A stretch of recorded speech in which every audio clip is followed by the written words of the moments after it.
Di antara amalan kita untuk bertekad meninggalkan yang dilarang itu bisa kita tempuh dengan menunaikan ibadah puasa. Karena di antara hikmah puasa itu adalah upaya untuk melatih diri kita agar mampu mengendalikan nafsu, sumber yang senantiasa dieksplorasi dan dieksploitasi oleh setan untuk berbuat tindakan-tindakan menyimpang. Dengan puasa, kita berusaha kendalikan. Dengan puasa, kita berusaha arahkan pada hal yang lebih baik. Di antara penanggalan di bulan Al-Muharram itu, ada hari-hari tertentu yang ditekankan sunnahnya oleh Nabi Sallallahu Alaihi Wasallam. Di antaranya,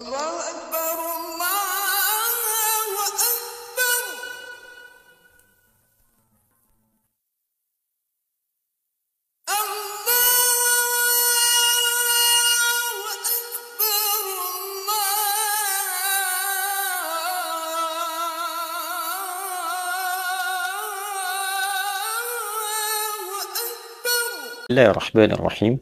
Assalamualaikum warahmatullahi wabarakatuh. Alhamdulillahi rabbil alamin. Wassalatu wassalamu ala rasulillahi nabiyyina wa sayyidina Muhammadin wa ala alihi wa sahbihi wa dhurriyyatihi wa ummatihi ila yaumiddin wa ba'd. Saudariku, saudaraku dimanapun berada, semoga Allah Subhanahu wa Ta'ala senantiasa memuliakan kita, menjaga kita dalam ketaatan, dan senantiasa memberikan hidayah kepada kita yang menuntun seluruh sifat dan sikap berkehidupan kita kepada segala kebaikan yang diridhoi oleh Allah sampai kita berpulang kepadanya.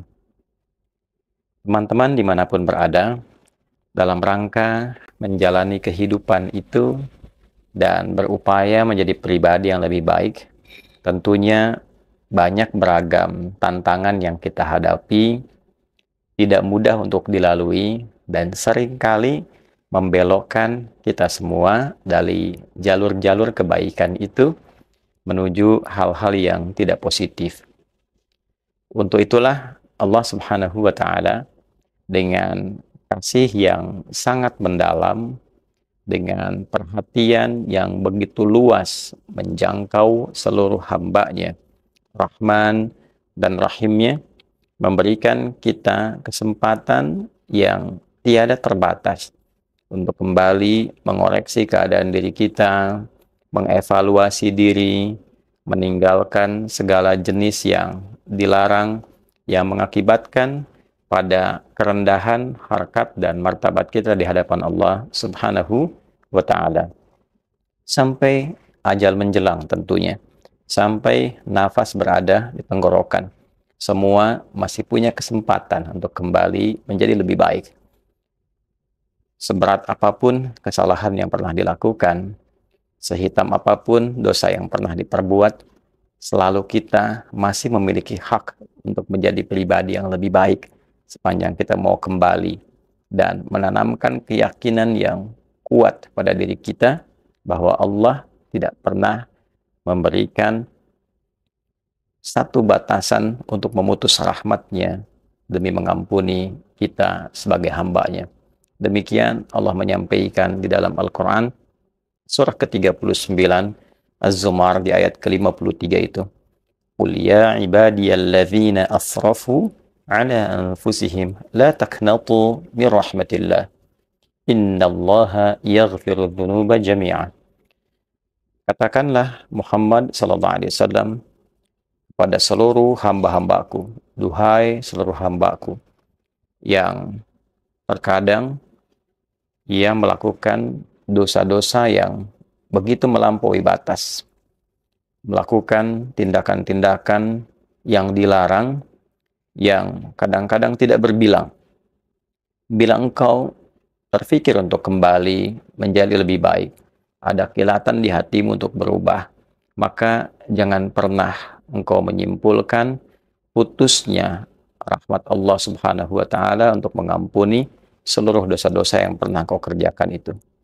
Maka jangan pernah engkau berputus asa untuk mengharapkan, memohon rahmat Allah, kasih Allah yang begitu dalam. Sungguh Allah Subhanahu wa Ta'ala sangat berpeluang mengampuni seluruh dosa-dosa yang pernah engkau lakukan. Teman-teman, demikianlah sifat kasih Allah ditampilkan dalam Al-Quran, bukan hanya sekedar memberikan harapan kita untuk kembali pada jalan kebaikan, tapi betul-betul menuntun kita menuju jalan perubahan yang lebih mulia. Dari sekian waktu yang kita lalui, ada hari-hari, waktu-waktu yang memang secara tegas Allah Subhanahu wa Ta'ala khususkan waktu-waktu itu untuk menyentuh hati kita, agar kembali merenungkan, mengevaluasi diri menjadi pribadi yang lebih baik. Di antara sekian waktu itu, ada yang dikenal dengan bulan-bulan terhormat, bulan-bulan hurum. Ada 4 bulan dimaksud, dan keempatnya disatukan dalam informasi secara umum di Quran surah ke-9 ayat 36. At-Taubah ayat ke-36. Inna iddatasy syuhuri 'indallahi 12 syahran fi kitabillah yauma khalaqas samawati wal arda minha arba'atun hurum. Dzalika ad-dinul qayyim fala tadhlimu fihinna anfusakum. Sungguh jumlah bilangan bulan yang ditetapkan oleh Allah sejak mencipta langit dan bumi yang mengiringi kehidupan itu ada 12 bulan. Setahun 12 bulan. Dari 12 bulan itu ada 4 bulan terhormat. 4 bulan yang menjaga kehormatan kita untuk mengevaluasi diri agar senantiasa menjaga seluruh bagian tubuh kita supaya tidak bertindak, berperilaku yang menyimpang dari ujung kepala sampai ujung kaki. Mata dicipta untuk melihat yang baik. Ketika melihat yang tidak baik, itu penyimpangan. Lisan dicipta untuk berkata yang baik. Ketika bertutur yang tidak baik, itu penyimpangan. Demikian sampai ke tangan hingga ke ujung kaki. Maka khususnya di 4 bulan ini ada ketentuan agama yang lurus, ada ketentuan syariat yang benar, yang menyentuh kedalaman kolbu kita untuk mengevaluasi.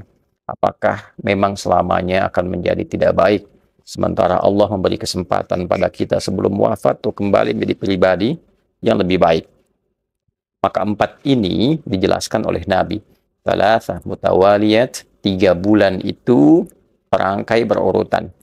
Yaitu bulan ke-11, Dzulqa'dah, bulan ke-12, Dzulhijjah, dan bulan yang pertama, Al-Muharram. Lalu baru yang keempat adalah Rajab Mudhar, bulan yang ke-7 itu. Ma baina Jumada wa Sya'ban, yang terletak antara bulan ke-6, Jumadal Akhirah, dengan bulan Sya'ban, bulan ke-8. Sekarang kita berada dalam rangkaian bulan terhormat itu, bulan Al-Muharram, yang mengawali penanggalan di tahun Hijriyah. Tahun untuk komitmen berubah pada yang lebih baik. Ditandai dengan Al-Muharram. Waktunya berusaha, mengevaluasi, meninggalkan segala yang dilarang oleh Allah Subhanahu wa Ta'ala. Di antara amalan kita untuk bertekad meninggalkan yang dilarang itu bisa kita tempuh dengan menunaikan ibadah puasa. Karena di antara hikmah puasa itu adalah upaya untuk melatih diri kita agar mampu mengendalikan nafsu, sumber yang senantiasa dieksplorasi dan dieksploitasi oleh setan untuk berbuat tindakan-tindakan menyimpang. Dengan puasa, kita berusaha kendalikan. Dengan puasa, kita berusaha arahkan pada hal yang lebih baik.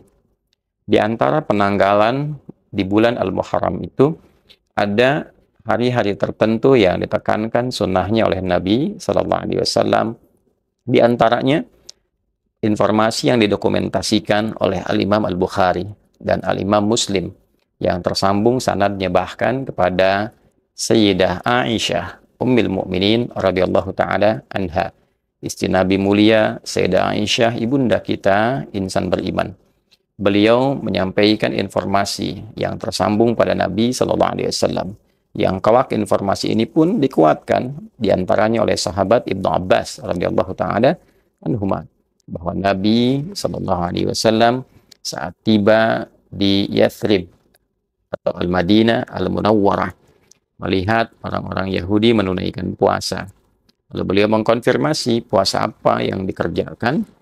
Mereka mengatakan ini adalah puasa yang ditunaikan sebagai bentuk syukur atas terbebasnya, diselamatkannya Nabi Musa alaihissalam dari kejaran Fir'aun, musuh Allah Subhanahu wa Ta'ala. Maka Nabi memberikan komentar, wa ana ahaqqu bi Musa, dan saya lebih berhak dengan Musa dibandingkan dengan kalian. Maka Nabi menunaikan puasa dan meminta kepada sahabatnya, umatnya untuk menunaikan puasa.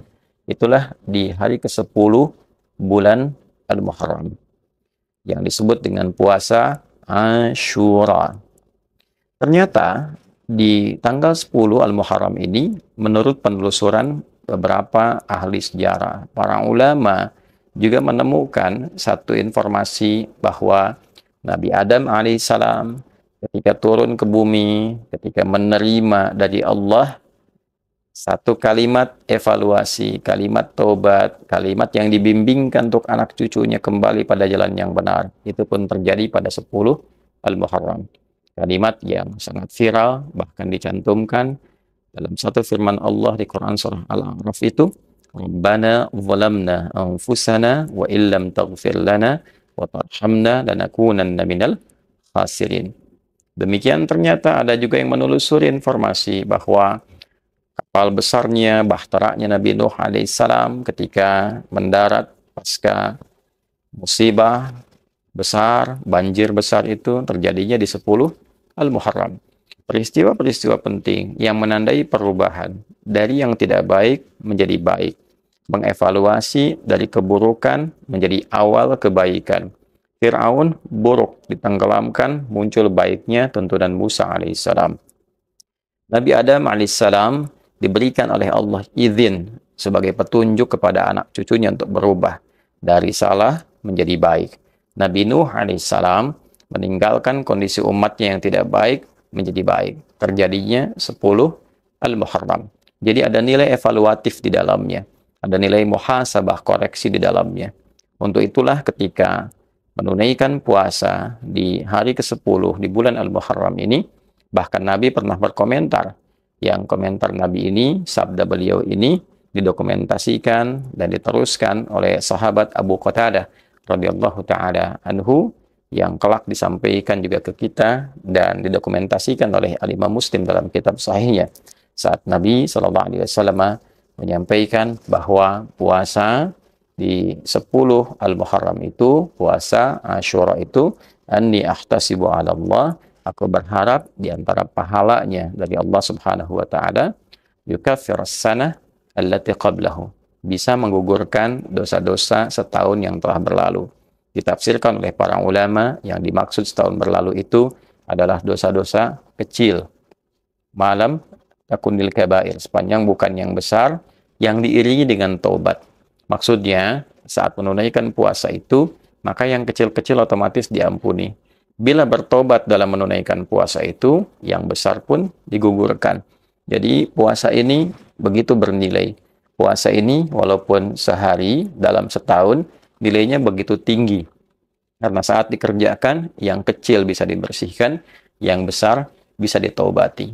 Untuk itu teman-teman, esok hari, bagi yang menilai bahwa hari Ahad yang telah lalu adalah tanggal 1, maka esok hari, hari Selasa, sudah masuk 10 Al-Muharram. Bagi yang menetapkan Seninnya tanggal 1, maka besoknya 9. Ya, ada yang kemudian memulai dari 9 Tasu'anya, yang mengambil isyarat Nabi bahwa karena Yahudi banyak mengklaim itu harinya, Nabi memberikan pelajaran, kita mulai dari 9-nya. Kalaupun aku hidup, mulai dari 9-nya supaya menyelisihi Yahudi. Atau ulama berpendapat, kalaupun tidak dapat 9-nya, 10-nya yang diutamakan, lantas 11-nya diprioritaskan. Ada juga yang memberikan tafsiran, al-hukmu yaduru ma'illati. Hukum itu membersamai sebabnya. Bila sudah Yahudinya juga abai, tidak ada lagi kebanggaan, bahkan penunaian dengan itu, maka fokus kepada tanggal 10, itu yang lebih utama. Sunnah nabinya bisa ditunaikan dengan menunaikan puasa, tapi esensi puasa itu terletak pada muhasabahnya, evaluasi dirinya. Di poin terbesarnya, sudah tiba waktunya bagi kita untuk selalu mengevaluasi diri, merenungkan jalan hidup, dan memilih jalan yang benar sebagai bekal kembali yang baik menuju Allah Subhanahu wa Ta'ala. Maka saya memohon kepada kita semua dan juga untuk saling mendoakan, sekaligus mengevaluasi diri kami untuk kita semuanya. Letak kebaikan bukan pada tingginya ilmu, tingginya jabatan, banyaknya harta, tapi letak kebaikan pada bersihnya hati yang ditunjukkan dengan ketaatan kepada Allah dan Rasul-Nya dengan cara yang baik. Bukan hanya ibadah ritualnya, tapi juga ada muamalahnya, ada akhlaknya. Tauhid, bukti kebenarannya ada pada ibadah. Ibadah, bukti kebenarannya ada pada akhlak. Akhlak disertakan pada muamalah. Innani anallahu la ilaha illa ana fa'budni. Tauhid la ilaha illallah adalah ibadah kepada Allah. Di antara jenisnya, salat. Wa aqimis salata li dzikri. Fungsi salat, inna salata tanha 'anil fahsya wal munkar. Mencegah perbuatan keji dan mungkar. Akhlak. Kapan diterapkan? Dalam konteks muamalah, pergaulan kehidupan kita. Maka tidak bisa dipisahkan antara akidah, ibadah, dan akhlak pada praktek muamalah kita. Semoga kita dilindungi oleh Allah Subhanahu wa Ta'ala. Semoga kita diberikan kekuatan untuk selalu saling mendukung, mendoakan, dan mengingatkan dalam kebaikan, meninggalkan hal-hal yang tidak penting dalam kehidupan. Semoga negara kita dilindungi, disatukan, dijauhkan dari perpecahan, ditanamkan rasa saling mencintai dalam diri kita yang mengantarkan kita pada kebahagiaan yang sejati. Subhanakallahumma rabbana wa bihamdika asyhadu an la ilaha illa anta nastaghfiruka wa natubu ilaik wa akhiru da'wana anil hamdulillahi rabbil alamin. Assalamualaikum warahmatullahi wabarakatuh.